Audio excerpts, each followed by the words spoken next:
Hello friends, Mishra मनपसंद channel को स्वागत करुच्ची। आपण मानक सामने थुआई लोभनीय सफ्टी चिकेन 65 केते सुंदर सॉफ्ट है देखुछन तो।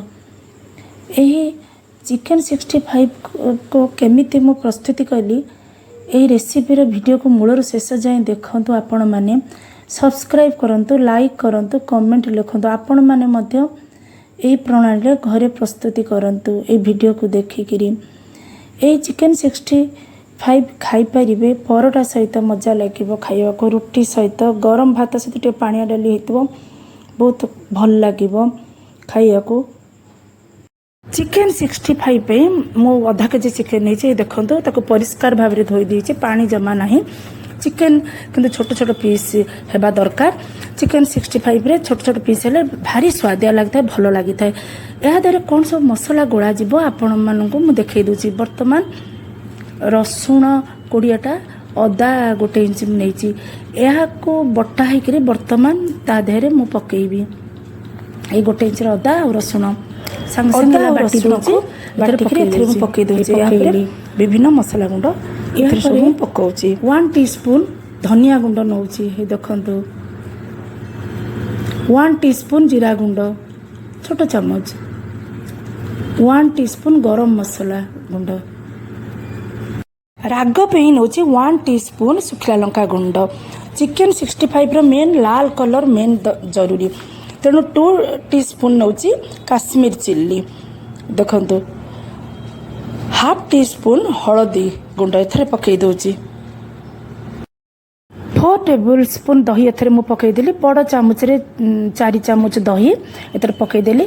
1/2 टीस्पून लूण, आपण माने स्वाद अनुसार लूण एथरे पकेइबे।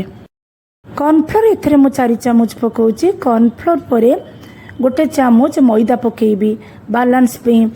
जदि मैदा नहीं नथिबो ताहले कॉर्नफ्लोर पकई पारिबे मैदा बदली। यही अंडा को बाउल देहरे फेंटी मु एथरे पकई दूची। हे पकई देले अंडा को। वर्तमान यहा को मु चकटीबी, हे चकटुची देखंतु। जेते चकटीबे सेते भल हबो। चिकेन देहरे मसला तक सब मिसी जिवो। मु यहा को 1.5 घंटा पे घोड़ेबी। आपण माने जेते समय को घोड़ेबे सेते सॉफ्ट होता है चिकेन टी।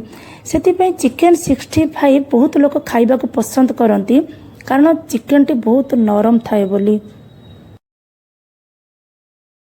चिकेन सब छाणिया पे तेल गरम होगा पर्यंत चिकेन पकोड़ा हो सारा पर ताको जो छुंक देकी बा बघरा होकरी जो मसलाटा पड़ी कि चिकेन 65 रे परिणत हुए, से मसला सब मु गोटी गोटी आपण मानक देखई दूची।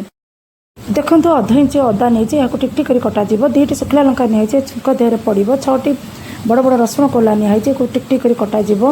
6टी कंचा लंका नहीं, चिरा होकर तेल छुंक पड़ो। सबतक भुसुआ पतर छुंक देहरे पड़ो। भुसुआ पतर शुखला लंका बिना चिकेन 65 हो पारे ना। छुंकरे मस्ट जरूरी ये 2टी जिनस। तेल गरम हो गला, मसला गोड़ा चिकेन को मुझे गोटी गोटी करी छाणुची। जी सब चिकेन मसला तेरे गोड़ाई यह 2 थर छणारे कंप्लीट हो। तेल ताती दरकार न परस्पर लगे ये सब पकई दे। पकोड़ाटी छाणिया समय जालटी जोर होगा दरकार। 5 ରୁ 7 मिनट हो गला।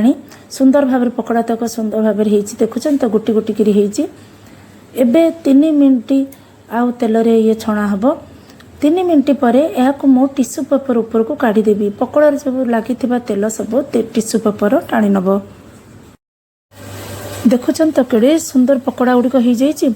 एबे यह मु छाणी दौची। समस्त पकोड़ा को एकाथर के मु टिश्यू पेपर ऊपर को छाणी दौची। मसला गोड़ा होता समस्त चिकेन छणा हो गला। एबे चिकेन 65 पे कौन सब छुंक दिहब आपण माने देखंतु। आउ कौन लिक्विड मसला मु नौची देखंतु। एपटे छुंक पे करेटी गरम होचे, एपटे बाउल रे आउ छुंक पे लिक्विड मसला प्रस्तुति करछि। चिकेन 65 जिते लाल कलर हुए सेते भल। सेति पे काश्मीर चिल्ली 1 टीस्पून मु बाउल देरे पकेइली। एहा परे मु 4 टेबल स्पून टमाटो प्यूरी नौची बड़ चामच रे 4 चामच टमाटो प्यूरी मु नौची। एहा परे मु 4 टेबल स्पून दही एथरे पकाउची बड़ चामच रे 4 चामच दही पकाउची। दही पकई सारा पर यह भल भाव फेंटा हम। मैं यहाँ भल भाव फेंटेबी पूरा लाल कलर आसा पर्यंत। ये देखो कलर लाल हो आसला। कड़ईटी ताती एबे 2 टीस्पून रिफाइन ऑयल एथरे मु पकाउची। बेसी तेल नौ ना देखुं तो देखई मसला सब एथरे पकई दूसरी सुखिला लंका देली कंचा लंका दूसरी भूसुआ पतर कटा होता अदा रसुण कटा होता सब पकईदेली। यह कहती छुंक एबेठू बासना है।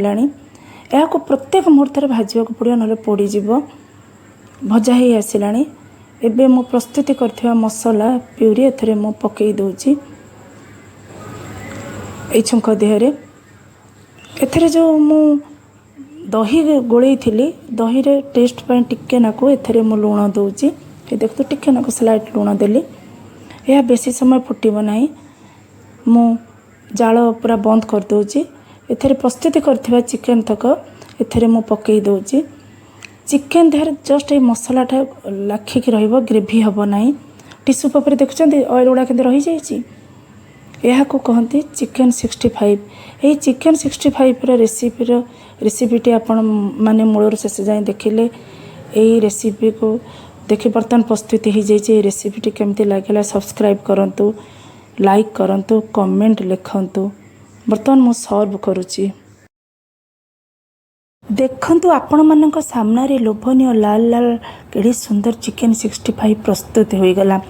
आपण माने रेसिपी को मूलर शेष जाए देखी सब्सक्राइब करंतु लाइक करंतु कमेंट लिखंतु।